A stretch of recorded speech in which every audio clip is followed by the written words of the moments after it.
चलिए दोस्तों, फटाफट बात कर लेते हैं काजल राघवानी के नए गाने के बारे में, जो कि काफ़ी अच्छा गाना रिलीज हुआ है। एकदम वीडियो क्वालिटी बहुत ज़बरदस्त है। तो आज हम इसी गाने के बारे में बात करने वाले हैं इस वीडियो में। तो वीडियो को लास्ट तक देखते रहें। और जो लोग भोजपुरी बुढ़ हंगामा चैनल को अभी तक सब्सक्राइब नहीं किए हैं, वो लोग सब्सक्राइब कर लीजिए। चलिए वीडियो को शुरू करते हैं। नमस्कार दोस्तों, मैं हूँ सतीश। आज हम जिस गाने के बारे में आप लोगों से बात कर रहे हैं, फाइनली ये गाना रिलीज हो चुका है। वो आगे बात करेंगे किस चैनल से रिलीज हुआ है। पहले गाने के बारे में बात कर लेते हैं। गाना बहुत बढ़िया है, बहुत सुपर डुपर हिट है। वीडियो क्वालिटी एक नंबर का बना हुआ है।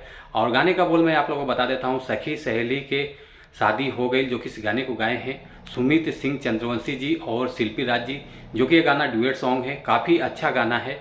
और इस गाने को लिखा है अजय सावरिया यादव जी, जो कि काफ़ी अच्छा गाना इन्होंने लिख कर दिया है। और इस गाने के म्यूजिक डायरेक्टर हैं आर्या शर्मा जी, जो कि गाने के हिसाब से म्यूजिक तो एक नंबर का बना हुआ है। बहुत काफ़ी कमाल का म्यूजिक है। और एक्ट्रेस की बात कर लेते हैं। एक्ट्रेस में जो नज़र आने वाले हैं, काजल राघवानी जी हैं और सुमित सिंह चंद्रवंशी जी है। बाकी अन्य कलाकार हैं साथ में। और बाकी बात कर लेते हैं अब गाने के रिस्पॉन्स के बारे में। 7 घंटा हो गया है गाने को रिलीज़ करके। 7 घंटे में 17,000 व्यूज़ आ चुका है। और लाइक आया है 1,300 और कमेंट आया है 135। और ये गाना फाइनली रिलीज हुआ है लियो भोजपुरी चैनल से। काफ़ी अच्छा चैनल है। तो आप लोग चैनल को प्यार दुलार आशीर्वाद दीजिए और चैनल को भी सपोर्ट कीजिए। और गाना बहुत प्यारा सॉन्ग है, तो आप लोग इसे देखते रहें।